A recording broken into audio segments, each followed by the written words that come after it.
हम आज मंगोल्स पे बात करेंगे। तो देखिए, ये जो मंगोल हिस्ट्री है, क्योंकि दिल्ली सल्तनत में मंगोल इन्वेजन्स होते हैं, तो उसमें ये ज़रूरी है कि हम थोड़ा बहुत इन्फॉर्मेशन हमारे पास होनी चाहिए कि मंगोल्स कौन थे। तो इस पार्ट में मैं इसी पे बात करूँगा कि मंगोल्स असल में कौन लोग थे। तो इनका ज़्यादातर, जिसको कि चंगेज़ खान या गेंगिस खान के नाम से जाना जाता है, मंगोल फिनोमेना जो हिस्ट्री में है, तो ज़्यादातर ये चंगेज़ के साथ ही जुड़ा हुआ है। तो ये लोग अपने आप को दादा कहते थे, यानी मंगोल, वो खुद को मंगोल नहीं बल्कि दादा कहते थे।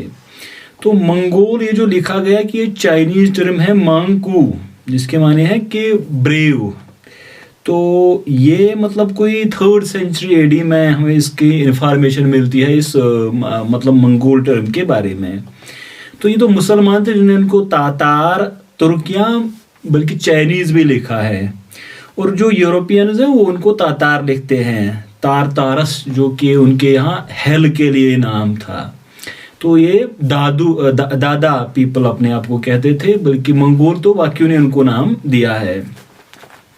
अब देखिए, ये मतलब इसमें एक बड़ी ज़रूरी बात है, वो ये है कि स्टीप को हमारे यहाँ दश्त ट्रांसलेशन की जाती है, या लकोदक। तो लकोदक या ज़्यादातर दश्त ही।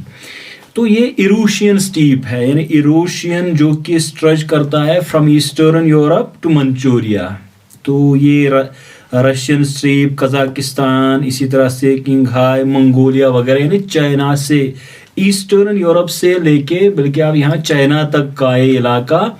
तो इसमें मतलब पेड़ पौधे नहीं उगते थे, बल्कि वो घास के बड़े मैदान होते हैं, फिर रेत के टीले होते हैं।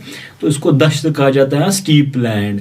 तो इसी स्टीप लैंड में ये नोमैडिक मूवमेंट्स होती है। तो आप देखिए, एनिशिएंट और मेडिवल पीरियड का एक फिनोमेना रहा है कि इनकी वेस्टवर्ड मूवमेंट रही है, यानी जो ये स्टीप है, यहाँ से वेस्ट की तरफ इनकी मूवमेंट रही है। अब देखिए, ये एक तो एरोशियन प्लेटू है, तो इसी में आप देखिए कि मंगोलियन प्लेटू, यानी मंगोलियन, जो कि इसमें आता है। तो ये मतलब जो most part of the Eurasian plateau steep land है, तो उसमें मंगोलिया का इलाका आता है। तो मंगोलिया, इसमें आप देखिए कि यही यहाँ से ये मतलब ये लोग उठते हैं जिनको हम मंगोल्स कहते हैं। अच्छा, अब इसमें एक और बात जो समझने वाली है कि एक जगह है वहाँ का जिसको हम गोबी डेजर्ट कहते हैं, रेगिस्तान कहते हैं। तो इसी के नॉर्थ में ये थे, यानी दादा उलूस या उलूसिस, जो इनके लिए टर्म इस्तेमाल की जाती है। तो उनके यहाँ मतलब देखते हैं हम, ईस्ट ऑफ मंगोल्स वहाँ तारतार रहते थे, और फिर ईस्ट ऑफ तारतार वहाँ मंचूस रहते थे। तो इसमें ये बातें जाननी है कि एक तो मंगोल वो दादा अपने आप को कहते, फिर वो रहते कहाँ है, जिसको मैंने कहा को इरोशियन स्टीप लैंड जो है, तो उसी में वो रहते हैं, जिसमें अभी आता है हमारे पास मॉडर्न डे मंगोलिया, फिर इनर मंगोलिया वगैरह वगैरह। तो ये अल्टाई माउंटेन से किंग्या रेंज से ईस्ट में जाके ये यहाँ पे मतलब लैग बैकाल इन नॉर्थ, यहाँ तक ये पूरा स्ट्रेच होता है। अब ये all of a sudden development नहीं हुई, यानी यहाँ से जो ये लोग मतलब आप बहुत बड़ी तारीख की एक वार मशीन, या सबसे डिस्ट्रक्टिव वार मशीन भी आप इसको कह सकते हो, तो वो अचानक से नहीं निकले यहाँ से। इसमें आप देखिए कि मतलब एक बड़ी प्रॉब्लम यह है कि हमारे पास बहुत ज़्यादा सोर्सेज है, और वो मुख्तलिफ ज़ुबानों में है। हमारे पास अरबी में है, चाइनीज़ में है, और फिर इसी के साथ यूरोपियन लैंग्वेजेस में है। तो बहुत ज़्यादा सोर्स जो हिस्टोरियन के सामने प्रॉब्लम खड़ी करते हैं। तो ये जो मतलब इस मंगोल एम्पायर का अगर आप ऑरिजिन देखोगे, तो वो जो प्रीवियस स्टीफ कन्फेडरेसीज रही है यानी इस इलाके में, तो उनमें इसको देखना पड़ेगा। तो इसमें हम देखते हैं कि 6th 7th सेंचुरीज में टर्कस ने यहाँ पे एक एम्पायर बनाया था। तो at the beginning of 10th century ये जो मंगोलिया और north China, it was conquered by, जिनको हम कहते हैं खितानज। तो फिर इन्होंने लिया, यानी चाइनीज, यहाँ से वो चाइना, नॉर्थ चाइना कब्जा किया उन्होंने, और लिया डायनास्टी की बुनियाद वहाँ पे उन्होंने डाली। तो इन 1120s we see कि Khitanis were displaced by another nomadic tribe या nomadic people, जुर्चन ऑफ मंचूरिया। तो इन्होंने फिर चीन का नाम लिया, यानी जिसको हम गोल्डन भी कहते हैं, ये जो चाइना है, तो ये जुर्चन लोग थे यहाँ पे। अच्छा, अब देखिए जैसे ही ये खितान का रूल खत्म होता है यहाँ पे मंगोलिया में, तो इससे पावर वैक्यूम वहाँ पे खड़ा हो गया, यानी जब ये 12th सेंचुरी में फिनोमेना हो गया। तो इसी में हम देखते हैं जो वहाँ पे वो तारज थे, उनमें से लोग आगे बढ़ने लगे और फिर उन्होंने बुनियाद डाली यहाँ पे। ये जो एक उनमें से एक ट्राइब उठा जिन्होंने चंगेज खान यानी वो एम्पायर की बुनियाद डाली। इसमें एक और बात ये मतलब समझने वाली है कि ये जो खितान का एक रॉयल प्रिंस था वो सेंट्रल एशिया और वेस्ट की तरफ गया, तो वहां पे उसने जो सोवियत और चाइनीज सेंट्रल एशिया उसमें कारा खिताई का उन्होंने किंगडम बनाया था, जिनकी मुसलमानों के साथ खुसना सल्जूक्स के साथ बड़ी जंगें वहां पे हुई थी और संजर के साथ एक बहुत बड़ी जो जंग हुई थी वहां पे। अच्छा, हम देखते हैं यहाँ पे कि मतलब अगर आपको मतलब मेरा जो इस पे सेंट्रल एशिया पे एक वीडियो है उसको आप देखें, तो जो ये सिर दरिया है जज़रेटस जो है हमारे पास, ये जो ईरान में कंसेप्ट था, एक ईरान है और तुरान है, यानी एक सिविलाइज्ड वर्ल्ड है, दूसरा जो एक बारबेरियन यहाँ पे मतलब एक वर्ल्ड है। तो ईरानियन एम्पायर को भी इनके बारे में पता था और चाइनीज तो इनको मतलब बारबेरियंस ही समझते थे इन मंगोल्स को। तो बड़ा एक जो डिस्क्रिप्शन किताबों में है उनका कि वो मतलब इस तरह से वो मतलब गंदे किस्म के लोग जिनको कोई सिविलाइज मतलब किसी ने माना नहीं। तो हम देखते हैं कि ये जो मतलब आयगुर या युइगर जो है, इनके अलावा किसी का स्क्रिप्ट नहीं था, यानी वो लिखना पढ़ना वो नहीं जानते थे। तो ये जो स्टीप सोसाइटी थी वो उलूस या उलूसेस में डिवाइड होती थी। ये जो मिलिट्री मतलब आप समझिए कि मिलिट्री कैरेक्टर के यूनिट्स थे। तो फिर हम देखते हैं कि मतलब ये जो जज़रेटस थे और तकलमा काम डेजर्ट, तो इससे मतलब जो एक साइड में है वहां पे ये जो गोबी डेजर्ट है, फिर दादा उलूसिस वगैरह ये रहते हैं, यानी एक ईरानी दुनिया है और एक तुरानी दुनिया है। अब ये थोड़ा बहुत इनका ज्योग्राफिकल और ये मतलब आप समझे सोशो कल्चरल बैकग्राउंड। तो हम इस पे आते हैं, एक हिस्ट्री है उनकी युआन चो पीशी, जिसको कि हम कहते हैं या शाई कहते हैं, युआन चाओ पाई शाई। तो ये सेक्रेट हिस्ट्री ऑफ मंगोल जो इनिशियल हिस्ट्री के बारे में हमें इंफॉर्मेशन देती है। तो दादू ये वो कहते हैं कि ये ग्रे वुल्फ और व्हाइटिश डो यानी एक बेड़िए और एक हिरनी की औलाद है। तो फिर ये जो ओनार रिवर के पास बुरखान की जगह पे ये मतलब एक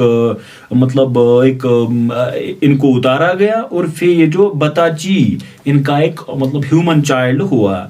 अच्छा, ये जो दुबगान मिरगान ये बतोची का 11th डिसेंट था और उसकी वाइफ थी जिसको हम कहते हैं एलन कोआ या एलन गोवा। तो एलन गोवा के वहाँ उसके 2 बेटे हुए। तो एक वो लेजेंड शायद आपने सुना होगा कि वो मतलब प्रेग्नेंट हुई थी सनरे से। वो जो तैमूर की इंस्क्रिप्शन में भी एक लेजेंड जो अबुल फजल वगैरह भी लिखा है कि वो मतलब एक रॉयल डिसेंट या डिवाइनली मतलब एक एंसेस्ट्री चंगेज खान की ट्रेस करने की कोशिश की कि वो मतलब वो एक नूर से वो उसकी माँ मतलब एक ग्रेट ग्रैंड मदर प्रेग्नेंट हुई थी एलन गोवा। तो एलन गोवा मतलब वहां से उसके बेटे शुरू होते हैं। अच्छा, कुबलाई खान इनका मतलब फाउंडर था। कुबलाई खान जो कि ग्रेट ग्रैंडफादर था चंगेज खान का, जो कि फर्स्ट रूलर आप उसको कह सकते हैं दादा लोगों के। तो उसका सक्सेसर था अनहबाई, आप इसको पढ़ सकते हैं। तो ये अच्छा, मैं इसमें जो अंग्रेजी किताबों में नाम दिए गए हैं उनको मैं मतलब पढ़ रहा हूँ, हालांकि हमारे अरबी फारसी किताबों में एक अलग तरीके से जो इसका तलफ़ुज़ है। तो उसको तारज ने मतलब अपने ये कंट्रोल में लिया उसको। ये मैंने आपको तारज के बताया। और तारज का अगर आप देखोगे तो वो जुर्चेन के टाइम में उनका मतलब एक राइज होता है जब उन्होंने उसको स्टीप इलाके पे कब्जा करने के लिए इन लोगों को लगाया था। तो 731 में जो हमारे पास कुल तेगिन इंस्क्रिप्शन है उससे तारज के बारे में इंफॉर्मेशन मिलती है।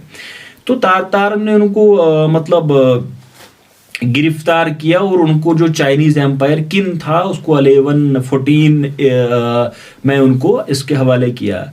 अच्छा, इस किन को अल्तून खान कहते हैं हमारे पर्शियन स्कॉलर्स। तो अनहबाई ने ये मैसेज अपने लोगों को भेजी कि आप बदला ले मेरा। तो 13 बैटल्स वायर फाट, जो कि ये मतलब मंगोल्स थे और फिर तारतार्स, अनडिसाइसिव वार्स। तो इन्हीं में in one of this battles 1163 में जो यसुगाई था, यसुगाई बहादुर, उसके यहाँ बेटा होता है 1173 में, जिसको ने तिमुचिन का नाम दिया था, या तिमुजिन भी आप, या तिमुचिन। तो तिमुचिन असल में एक तातार लीडर था जिसको यसुगाई ने मारा था, तो इसी के नाम पे उसने तिमुजिन का नाम रखा था, जो बाद में चंगेज खान बनता है। तो उसके बाद एक वो बेटे की शादी करने जाता है, वापस आके तारतार ने यसुगाई को जहर दे दिया। तो उसके बाद इस क्लान का लीडर बनता है तेमुजिन, जो कि चंगेज खान बनता है। तो हमें इसकी ना तो जिंदगी से भी कोई वास्ता है, ना जो मतलब इसने कैसे मरा, इसकी क्या डिफिकल्टीज थे वगैरह। लेकिन एक बड़ा मतलब एक वाक़ा होता है 1206, तो उसको सेकंड बार उसकी करोनेशन होती है, यानी उसको ताजपोशी की जाती है। तो कोरिल ताज जिसको हम कहते हैं, यानी अब वो पूरे मंगोल्स का एम्पायर बनता है 1206 में चंगेज खान, जब उसने इसको तुर्को मंगोल ट्राइब उसको उन्होंने यकजा किया। तो उसके बाद ये चंगेज खान अजम की तरफ जाता है, यानी जो मुस्लिम दुनिया को इसने तबाह बर्बाद किया, जिसमें बड़े बड़े शहर समरकंद, निशापुर, फिर ख्वारिज़म को बर्बाद किया इसने। उससे हमारा भी कंसर्न है ही नहीं, लेकिन इसने बड़ा एक जो मुस्लिम पावर उस टाइम के थे उनको डिवास्टेट किया। देखिए अब 1227 अगस्त में उसको वो मर गया, और उसके बाद 3 महीनों तक उसकी मतलब वो डेथ की जो खबर थी वो लोगों से छुपाई गई। अच्छा, चंगेज खान के मतलब 4 बेटे थे उस टाइम, और वो चाहते थे कि ये मतलब जो अलग अलग उनकी उलूसीज, यानी जो उनका एम्पायर हो उनमें ये तकसीम हो। लेकिन फिर इसका एक बड़ा जो एम्पायर हो जो इसको मतलब टुगेदर, यानी एक साथ रखे। तो हम देखते हैं कि वो नॉमिनेट करे, यानी उसको नॉमिनेट करे, एक प्रेडेसर अपने सक्सेसर को नॉमिनेट करे। अच्छा, जूजी इसका एल्डेस्ट बेटा था, जो कि किपचाक का वाइसराय बना। वो चंगेज के मतलब मरने से पहले ही वो मर गया था, उसका सन बातू था। दूसरा जो चागताय था, चागताय काशगर खोतान यारकर ताशगंद मावराहुन नहर, इसका रूलर बन गए, और ये जो मुगल वगैरह जहां से निकले। अच्छा, ओगताय इन्होंने मंगोलिया, यानी एक ट्रेडिशन था कि यंगिस्तानी इसको इनहेरिट करेगा, तो उसका रूलर बन गया। और 1229 में इसको ये जो मतलब ग्रेट खान का टाइटल दिया गया। अच्छा, तुलाई ये मतलब चाइना का रूलर बन गया। उसके बाद हम देखते हैं कि मतलब ये जो चंगेज खान की जो मतलब जो वर्ल्ड कनकेस्ट या कनकेस्ट पॉलिसी है उसको जारी रखा गया।